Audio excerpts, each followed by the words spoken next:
Think back to a few months ago. You pulled up to the pump, braced for the worst, and it stung, but it wasn't the end of the world. Petrol prices crept up maybe 30%, you grumbled, you paid, you got on with your day. Meanwhile, the single largest oil supply shock in history was unfolding around us. The Strait of Hormuz, the artery for a fifth of the world's oil, was effectively shut, triggering a crisis that dwarfed the 1973 embargo that brought the West to its knees. Every model on Wall Street screamed $150, even $200 oil. And yet, it peaked at around $115, and today it's back to around $73 as if nothing ever happened. So, how did some countries manage to ride out the shock? Why did those $150 plus oil prices never materialize? And will we be able to withstand another such shock if the strait is closed off again? My name is Guy, and this is the Finance Bureau.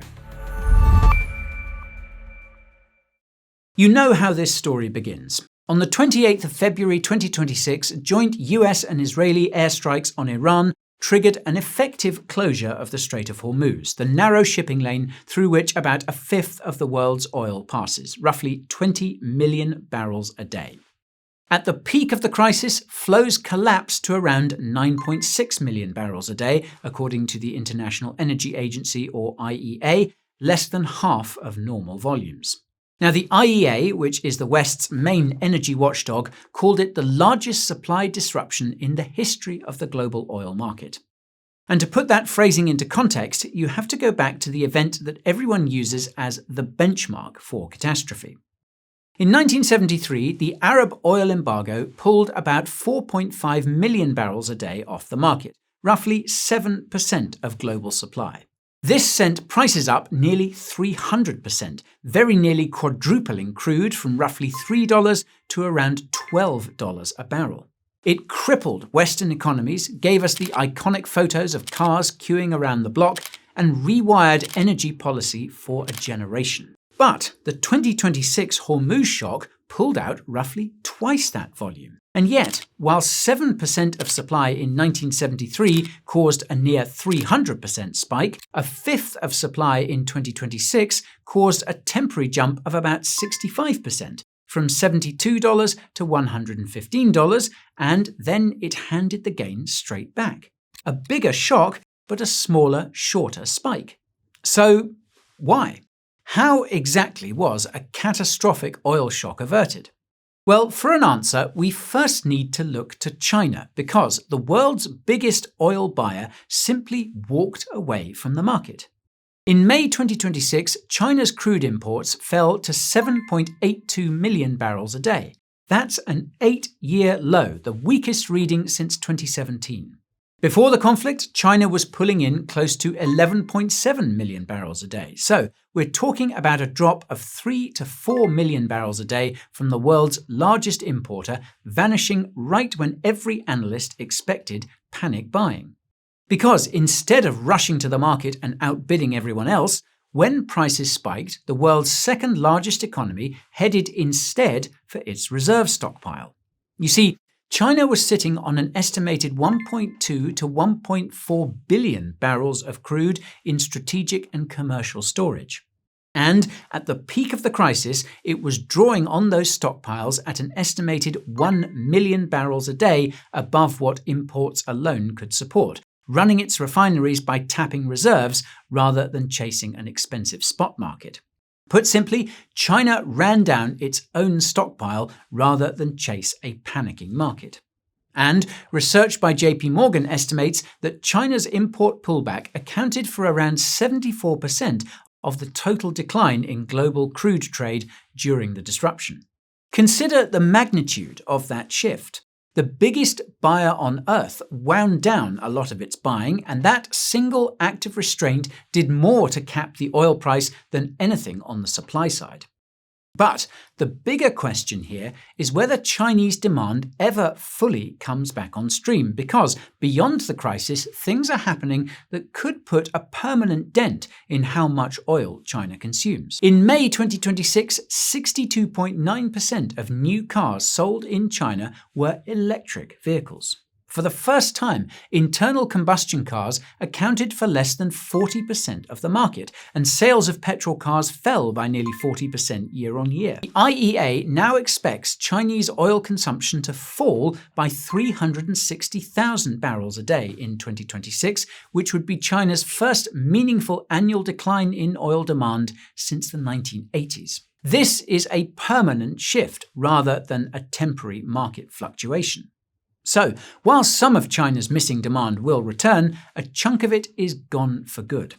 And by the way, if you want to keep track of stories like this that affect your paycheck, portfolio, and pension, then you should check out the Finance Bureau newsletter. It's free, and in it we break down the latest in markets, monetary policy, macro, and more, so you never miss what matters most. Just click the link in the description or scan the QR code on screen to get started. Okay. Back to it, because while China's absence held the line on the demand side, on the supply side, governments reached for something they almost never touch: the emergency reserves. In March 2026, 32 nations launched a coordinated release of around 400 million barrels of oil. That's more than double the 182 million barrels released in 2022 after Russia invaded Ukraine. The United States did the heavy lifting, releasing 172 million barrels from its Strategic Petroleum Reserve, or SPR, which is basically the National Rainy Day Fund for oil. Before the conflict, the SPR held over 415 million barrels, and today it sits at around 326 million, the lowest level since 1983. And this isn't just an American problem. Government-controlled stocks across the developed world fell by 163 million barrels, dropping to their weakest level since December 1990. So, the price shock was contained by spending the Rainy Day Fund, which obviously is what the Rainy Day Fund is for. But while the SPR was being drained, government auditors were writing a report about the state of it.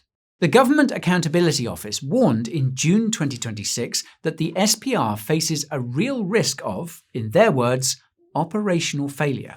Officials described the infrastructure, the pipelines, the brine systems, and the fire suppression apparatus as being held together with band-aids. And they weren't sure how long those repairs would hold. Now, to bring the reserve back to full operational standard would cost around $650 million. Only about $389 million has been approved, though, leaving a shortfall north of $260 million. One major site in Louisiana has been cut from the repair program entirely. So, the buffer got drained to its lowest point in 4 decades, and the machinery meant to refill and protect it is crumbling. Now, another thing to bear in mind is that the Strait of Hormuz was never fully closed, it was restricted. Nevertheless, with traffic dramatically reduced and Iran levying massive tolls on vessels wanting to transit through the strait, countries in the region began exploring ways to bypass it entirely. Saudi Arabia's east-west pipeline, which can carry 7 million barrels a day, was ramped up to record throughput, sending crude overland to the Red Sea. The UAE, meanwhile, ran its Habshan-Fujairah pipeline at maximum, adding another 1.5 to 1.8 million barrels a day of bypass capacity. And then there's the so-called dark fleet, the tankers that switch off their tracking transponders. Their activity went from a trickle to a stream, moving an estimated 1.9 million barrels a day of crude through the danger zone. The United States stepped in as the supplier of last resort, with crude exports hitting a record 6.4 million barrels a day in late April. However, none of this came close to replacing 20 million barrels a day, with analysts calling the bypass capacity woefully insufficient. But it was enough to keep a trickle flowing while everything else absorbed the shock. Okay, now so far we've talked about how the big players kept the show on the road. But all that machinery, the reserves, the bypass pipelines, the record exports, etc., belongs to the wealthy. For the smaller, poorer nations at the other end of the supply chain, there was no rainy day fund to tap, and the shock landed with full force. Take Pakistan, for instance. It imports the overwhelming majority of its oil, and it pays for that oil in dollars it's perpetually short of. So, when crude prices spiked, the import bill ballooned, draining foreign reserves that were already perilously low and heaping fresh pressure on a rupee that's been on the slide for years. With barely a few weeks of import cover left in the tank, Islamabad did the only thing it could and imposed rationing. Fuel was funneled to essential services, forecourts saw queues that wouldn't have looked out of place in 1973, and the government leaned hard on cheaper, discounted Russian crude just to keep the lights on. Elsewhere, Sri Lanka, still nursing the scars of its 2022 default, faced a grimmer version of the same story. Fresh from one fuel crisis, it was staring straight down the barrel of another. Out came the QR code rationing system again, capping how much fuel each vehicle could buy per week. Non-essential imports were restricted, and officials scrambled for emergency credit lines from friendlier neighbours to keep supply trickling in. In both cases, the pattern was identical. No buffer, a currency under siege, and a population simply told to go without. And these are just two examples. Many other countries face similar hardship. The rich world spent its reserves, while poorer countries made do as best they could, with the struggles of their people putting higher pump costs in places like the US and Europe into pretty stark perspective. Right, now there's one more reason why, despite the massive disruption caused by the conflict in the Gulf, we still didn't see oil prices go parabolic, and it's a pretty straightforward one. High prices did what high prices always do. They killed demand. The IEA cut its 2026 demand outlook by roughly 1.8 million barrels a day in total, swinging from an initial growth forecast of 730,000 barrels a day to a projected contraction of 1.1 million barrels a day year on year by June. Second quarter demand came in roughly 5 million barrels a day below the year before, the worst quarterly performance since the COVID lockdowns. The World Bank, meanwhile, slashed its global growth forecast 2.5%, blaming the conflict directly. As such, by June, the IEA wasn't warning about a shortage anymore and was instead flagging a potential supply surge of around 8 million barrels a day for 2027, as Gulf flows recover in the wake of weaker demand from China. We went from the biggest shock in history to talk of a glut in a matter of weeks. So, that is how $150 a barrel oil never happened. China walked away, the reserves were flung into the breach, the bypass routes took some edge off the shock, while demand crumbled as prices went higher. Nevertheless, there was still a bill, and it had to be paid. US gasoline went from around $3.40 a gallon before the conflict to a peak of $4.56 in May, a jump of roughly 34%. And by a conservative estimate, American households paid roughly $33 billion in extra fuel costs because of this conflict. And that figure, by the way, is the narrow one, just the cost at the pump. Broader estimates that fold in diesel, jet fuel, and the knock-on effects run far higher. The system held, but ordinary people still paid the price and will continue paying it for some time to come. And remember, that $33 billion figure is an American one, cushioned by the largest strategic reserve on Earth and record domestic production. Spare a thought for the Pakistans and Sri Lankas of the world who had neither. For them, there was no buffer to spend, only rationing, borrowing, and going without. And when the next shock comes, it's these nations, not the well-stocked West, that will feel it first and feel it hardest. Because while there are now hopes for peace and oil is moving through the strait once more, there are a few things to remember. For one, those reserves have been significantly run down and will need to be refilled, meaning demand is likely to stay elevated, and that will be reflected in the price of oil for some time to come. The ramping up of bypass capacity by the likes of Saudi Arabia and the UAE means that Hormuz may become less vital for oil transit in the future.